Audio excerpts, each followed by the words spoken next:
नमस्कार। आज हम एक ऐसे विशाल बहुत ही बड़े ग्रंथ की गहराइयों में उतर रहे हैं जिसने हजारों सालों से हमारी संस्कृतियों और सोच को, फिलॉसफी को बहुत प्रभावित किया है। व्यास का महाभारत। हाँ, महाभारत। हमारे पास एक काफी डिटेल समीक्षा है, तो हमारी कोशिश रहेगी कि इसके जो सबसे जरूरी ज्ञान है, जो इनसाइट्स हैं, उन्हें समझें। बिल्कुल, कोशिश करते हैं। और देखिए, ये कोई ऐसी वैसी कहानी नहीं है। कहते हैं ये दुनिया का सबसे लंबा महाकाव्य है। करीब करीब 1 लाख श्लोक। अंदाजा लगाइए। 1 लाख बहुत ज्यादा है। हाँ, तो मूल रूप से ये कहानी है पांडवों और कौरवों की। चचेरे भाई थे, उनके बीच की दुश्मनी और फिर कुरुक्षेत्र का वो भयंकर युद्ध। जी। लेकिन जैसा समीक्षा भी कहती है, बात सिर्फ लड़ाई की नहीं है इसमें। नहीं, बिल्कुल नहीं। इसमें आपको फिलॉसफी मिलेगी, कानून, राजनीति, मोरालिटी, पौराणिक कथाएं। अरे भाई, इंसान की जिंदगी का शायद ही कोई पहलू हो जो इसमें ना हो। सही बात है। तो ठीक है, चलिए प्लेलिस्ट पर खोल कर देखते हैं जरा। हाँ, शुरू करते हैं। इसकी बनावट से शुरू करें। ये भी तो अपने आप में गजब है। 18 पर्व, मतलब 18 किताबें। हाँ, 18 पर्व। आदि पर्व है जिसमें इंट्रोडक्शन है, कौन किसका बेटा, किसकी बेटी, वो सब। फिर सभा पर्व आता है जिसमें वो कुख्यात चौसर का खेल है। हाँ, वो द्रौपदी का अपमान वाला। वही जिसने सब गड़बड़ की। फिर वन पर्व में पांडवों का वनवास है। और ऐसे ही भीष्म पर्व से लेकर शांति पर्व तक युद्ध का पूरा ब्यौरा, भीष्म का गिरना, बहुत कुछ है। बिल्कुल। और इस स्ट्रक्चर की जो बात है ना, वो दिलचस्प है। जैसा समीक्षा में भी इशारा है, ये सिर्फ कहानी का फ्लो नहीं है। अच्छा। हाँ, ये ढांचा असल में अलग अलग विचारों को, शिक्षाओं को एक साथ बुनने का काम करता है। जैसे आपने कहा भीष्म पर्व। हाँ। तो छठे पर्व में सिर्फ युद्ध का वर्णन नहीं है, इसी के अंदर भगवत गीता है। ओ हाँ, गीता है ना, जो अपने आप में पूरा दर्शन है, जो अर्जुन के उस संकट के समय सामने आता है। तो ये स्ट्रक्चर जो है वो एक तरह से ज्ञान का खजाना है, जिसे कहानी के धागे में पिरोया गया है। हाँ, ये बात तो है। गीता का नाम आते ही लगता है कि मामला सिर्फ कहानी से कहीं ज्यादा गहरा है। बिल्कुल। और इसी बड़े से फ्रेमवर्क के अंदर कुछ खास थीम्स हैं जो बार बार सामने आते हैं। समीक्षा के हिसाब से शायद सबसे सेंट्रल है धर्म का आइडिया। धर्म, जिसे हम कर्तव्य कह लें या नैतिकता या सही रास्ता। यहीं पर बात बहुत पेचीदा हो जाती है। हाँ, क्योंकि धर्म क्या है इसका कोई एक सीधा जवाब नहीं है इसमें। वही तो, ये ग्रंथ बार बार यही पूछता है, भाई धर्म है क्या आखिर? क्या वो जो समाज कहता है, या जो आपका दिल, या जो नियम कानून? हर पात्र इसी उलझन में है। बिल्कुल। युधिष्ठिर को देख लीजिए, सत्य के लिए अड़े हैं चाहे नुकसान हो। अर्जुन है, अपने ही लोगों पर हथियार उठाने से चक्रे हैं। कर्ण है, भीष्म है, सब अपने अपने धर्म संकट से जूझ रहे हैं। हाँ, और ये व्यक्तिगत कर्तव्य, परिवार के प्रति वफादारी और जो एक बड़ी कॉस्मिक व्यवस्था है, उसके बीच का तनाव है। सही कहा। और समीक्षा ये भी कहती है कि धर्म का ये सवाल कर्म के सिद्धांत से जुड़ा है। हाँ, बहुत गहराई से। मतलब एक्शन और उसके परिणाम। एक्शन और रिएक्शन। बिल्कुल। कहानी बार बार यही दिखाती है कि कैसे हमारे आज के जो हालात हैं, वो कहीं ना कहीं हमारे पिछले कर्मों का नतीजा है, और जो हम आज कर रहे हैं वो हमारा कल बनाएगा। अच्छा। ये सिर्फ कोई फिलोसॉफिकल बात नहीं है, ये कहानी को चलाती है। जैसे शांतनु ने जो वचन दिए थे, हाँ, सत्यवती से विवाह के लिए। बिल्कुल, उसका असर पीढ़ियों तक दिखता है। या दुर्योधन की जो ईर्ष्या है, जो उसका हठ है, वो उसके कर्म बनते हैं और आखिर में सब कुछ तबाह हो जाता है। समीक्षा शायद ये भी कहती है कि कर्म सिर्फ बाहरी नतीजे नहीं लाता, वो किरदारों के मन पर भी असर डालता है, उनके फैसलों को प्रभावित करता है। हमारे हाथ में भी कुछ है। हाँ, यही वो दूसरा बड़ा सवाल आता है, भाग्य बनाम फ्री विल, किस्मत और अपनी मर्जी, जिसका जिक्र समीक्षा में भी है। जी। पात्र अक्सर इस पर बहस करते हैं, क्या वो बस किस्मत की कठपुतलियां हैं या वो अपनी किस्मत खुद लिख सकते हैं? तो महाभारत क्या कहता है इस पर? देखिए, गीता में कृष्ण अर्जुन से क्या कहते हैं, कर्म करो, फल की चिंता मत करो। हाँ, ये तो बहुत मशहूर है। तो ये एक तरह से इसी दुविधा का जवाब है कि भाई तुम्हारा काम है अपना कर्तव्य निभाना पूरी निष्ठा से, लेकिन नतीजा क्या होगा वो तुम्हारे हाथ में पूरी तरह नहीं है। मतलब कोशिश करो पर रिजल्ट की गारंटी नहीं। हाँ, कुछ ऐसा ही। समीक्षा शायद यही इशारा करती है कि महाभारत ये नहीं कहता कि सब किस्मत है या सब अपनी मर्जी। जिंदगी इन दोनों के बीच का एक कॉम्प्लेक्स बैलेंस है। पात्र कोशिश करते हैं, पर बाहरी ताकतें, पिछले कर्म, वो भी अपना रोल निभाते हैं। और ये बातें सिर्फ पर्सनल लेवल की नहीं है। महाभारत में पॉलिटिक्स और पावर का भी जबरदस्त एनालिसिस है। ओ हाँ, बिल्कुल। समीक्षा बताती है कि कैसे ये ग्रंथ राजधर्म यानी राजा का क्या कर्तव्य है, गवर्नेंस कैसे हो, और सत्ता का नशा, उसका लालच, उसके खतरे, इन सब पर बात करता है। सही कहा। वो चौसर का खेल ही देख लीजिए जिसकी बात हुई थी। हाँ, वो सिर्फ एक फैमिली ड्रामा नहीं है, वो पॉलिटिकल करप्शन का, रूलर्स की कमजोरी का, धोखेबाजी का और उसके कितने भयानक नतीजे हो सकते हैं उसका प्रतीक है। धृतराष्ट्र का अपने बेटे के मोह में अंधे हो जाना। हाँ, और शकुनी की वो कुटिल चालें और युधिष्ठिर का धर्म के नाम पर वो विनाशकारी फैसला लेना, ये सब दिखाता है कि पावर कैसे भ्रष्ट करती है। समीक्षा शायद ये भी कहती है कि पर्सनल मोरालिटी और पॉलिटिकल मोरालिटी में अक्सर टकराव होता है। बिल्कुल होता है। क्या एक राजा के लिए वही सही है जो एक आम इंसान के लिए? ये सवाल भी उठता है। और इन सब बड़ी बड़ी बातों के बीच धर्म, कर्म, राजनीति, जो चीज इस कहानी को इतना असली, इतना मानवीय बनाती है, वो हैं इमोशंस, इंसानी भावनाएं, कमजोरियां। हाँ, ये तो है ही। समीक्षा भी इस पर काफी ध्यान देती है। चाहे वो जलन हो, गुस्सा हो, लालच हो, या फिर वफादारी, प्यार, दया हो, यही इमोशंस तो हैं जो किरदारों को चलाते हैं। एकदम सही। और इसी वजह से महाभारत इतना रिलेटेबल लगता है। हाँ भीष्म जैसे महान योद्धा हैं, हाँ, भीष्म पितामह। वो अपने वचन से ऐसे बंधे हैं कि अन्याय होता देखकर भी कुछ कर नहीं पाते।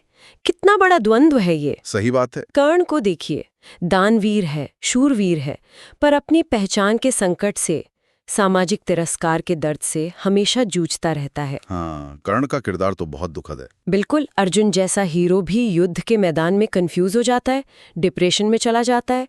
द्रौपदी का गुस्सा, उसका अपमान, वो पूरी कहानी को जैसे ईंधन देता है।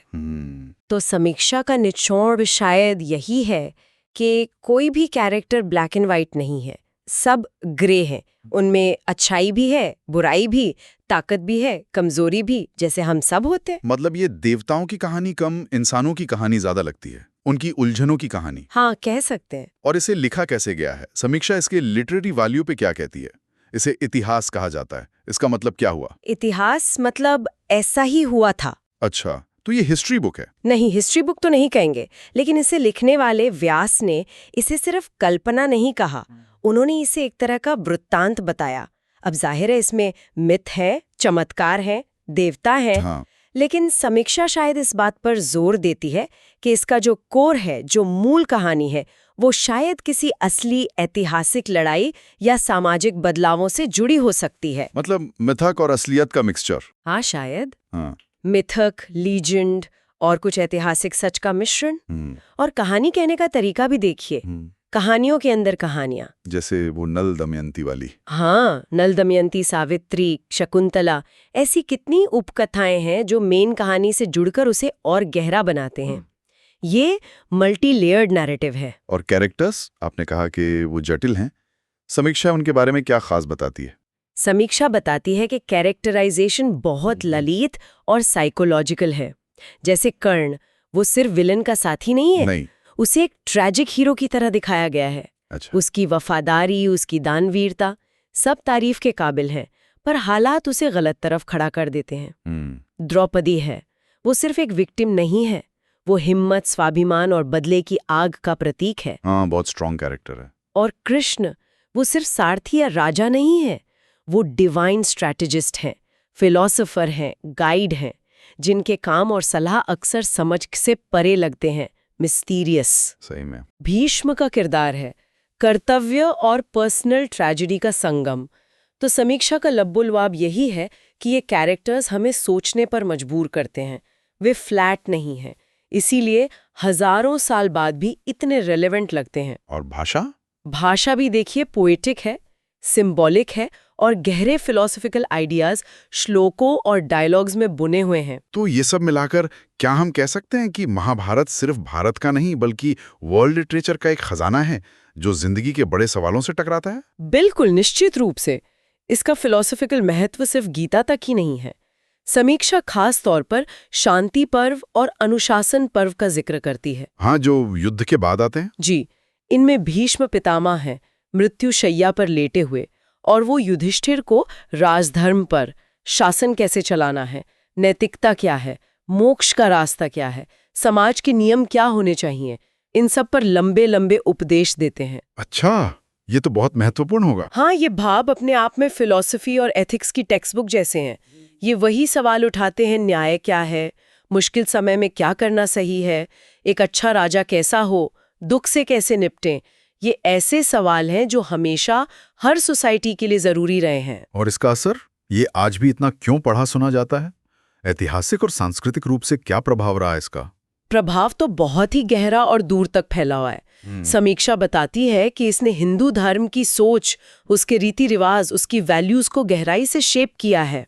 हमारी संस्कृति, हमारी कला, पेंटिंग हो, मूर्ति कला हो, डांस हो, ड्रामा हो, सब पर महाभारत की गहरी छाप है। लिटरेचर पर तो है ही। और इसके कैरेक्टर्स? हाँ, इसके पात्र युधिष्ठिर, अर्जुन, कृष्ण, भीष्म, कर्ण, ये सब भारतीय समाज में अच्छे या बुरे बर्ताव के जैसे बेंचमार्क बन गए हैं। हाँ, जैसे कोई बहुत सच बोले तो कहते हैं युधिष्ठिर बन रहे हो। बिल्कुल। और इसकी शिक्षाएं जैसे यतो धर्मस्ततो जया, जहां धर्म है वहीं जीत है, या अहिंसा परमो धर्मा, ये बातें आज भी लोगों की जुबान पर हैं। और आपने कहा था दूर तक फैला है, मतलब भारत के बाहर भी? हाँ, ये बहुत दिलचस्प है। समीक्षा के मुताबिक इसका असर सिर्फ इंडिया तक नहीं रहा, ये साउथ ईस्ट एशिया के देशों तक गया। Indonesia, Cambodia, Thailand. सच में? हाँ, वहाँ इसके अपने वर्जन बने।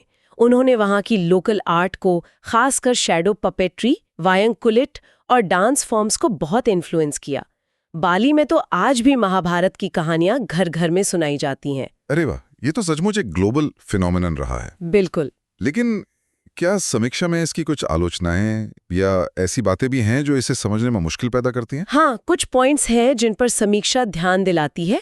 एक तो है मॉरल एम्बिग्विटी, मतलब नैतिक अस्पष्टता। अच्छा, वो कैसे? जैसे हमने पहले भी बात की, कोई भी कैरेक्टर पूरी तरह सही या गलत नहीं है।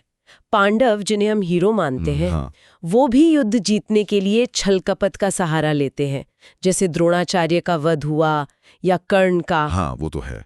तो ये चीज कुछ लोगों को खटक सकती है, जो कहानियों में एकदम साफ साफ नैतिक संदेश ढूंढते हैं। तो ये अस्पष्टता इसकी कमी है या खूबी? समीक्षा इसे शायद एक खूबी की तरह देखती है, क्योंकि यही चीज इसे ज्यादा रियलिस्टिक बनाती है। अच्छा। असल जिंदगी में भी तो सही गलत के फैसले इतने आसान नहीं होते ना, अक्सर ग्रे एरिया होता है।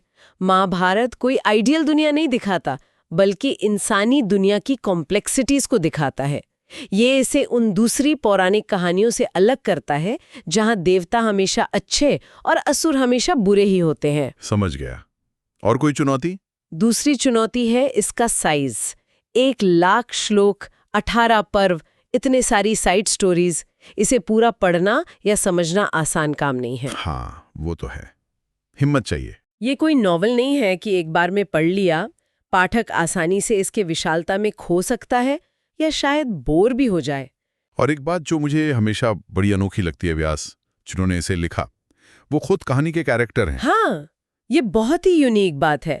व्यास सिर्फ नरेटर नहीं है, नहीं। वो कहानी में मौजूद हैं। किरदारों के जन्म में उनका रोल है, वो सलाह देते हैं, भविष्यवाणी करते हैं। समीक्षा इसे मेटा टेक्चुअल या मेटा नैरेटिव कहती है। मेटा मतलब कहानी अपने आप पर, अपने लिखे जाने पर भी टिप्पणी कर रही है, जैसे कोई किताब अपने लेखक के बारे में बात करने लगे। ओह, ये तो बड़ा मजेदार कॉन्सेप्ट है ना? ये हमें सोचने पर मजबूर करता है कि कहानी कैसे बनती है, उसका मकसद क्या होता है और सुनाने वाले का नजरिया कितना असर डालता है। ये महाभारत को सिर्फ एक कहानी नहीं, बल्कि कहानी कहने की कला पर भी एक कमेंट्री बना देता है। तो अगर इस पूरी बातचीत को समेटें, तो महाभारत सिर्फ कुरुक्षेत्र के युद्ध की कहानी नहीं है। ये तो जैसे जिंदगी का, इंसान के स्वभाव का, समाज का एक आईना है। बिल्कुल। व्यास ने जैसे पूरी इंसानियत को उसकी अच्छाइयों, बुराइयों, उलझनों, संभावनाओं सबके साथ हमारे सामने रख दिया है। हीरो है, पर उनमें भी कमियां हैं। विलन है, पर उनमें भी शायद कुछ अच्छा दिख जाए। सही कहा। और ऐसे फैसले हैं जो सिर्फ उन किरदारों की नहीं, बल्कि आने वाली न जाने कितनी पीढ़ियों की किस्मत तय कर देते हैं। बिल्कुल सही। ये सच में ज्ञान का एक महासागर है, जिसमें फिलॉसफी है, मोरालिटी है, पॉलिटिक्स है, साइकोलॉजी है, कल्चर है, सब कुछ है। ये एक इतिहास है, जैसा इसे कहा गया, जो हजारों सालों से न सिर्फ भारत में बल्कि दुनिया के कई हिस्सों को, सोच को, कला को, जीने के तरीके को लगातार प्रभावित करता आया है। हाँ, ये दिखाता है कि पुरानी कहानियां कितनी गहराई से इंसानी सच को पकड़ सकती हैं और वो सच आज भी उतना ही जिंदा है। और ये सब हमें एक आखिरी सवाल पे लाके छोड़ता है। जैसा कि समीक्षा में भी बात आई कि ये ग्रंथ असल दुनिया की नैतिक उलझनों को दिखाता है, जहां कुछ भी ब्लैक एंड व्हाइट नहीं होता। हाँ, तो सोचने वाली बात यह है कि कर्तव्य यानी धर्म, कर्मों का फल यानी कर्म, और हीरोइज्म जिसमें खुद कमियां हों, इन चीज़ों से जुड़ी ये हजारों साल पुरानी बहसें और सवाल आज की हमारी इस कॉम्प्लेक्स, भागदौड़ वाली और अक्सर नैतिक रूप से कंफ्यूजिंग दुनिया को समझने में और उसमें अपना रास्ता बनाने में कितने काम आ सकते हैं। ये वाकई सोचने वाली बात है।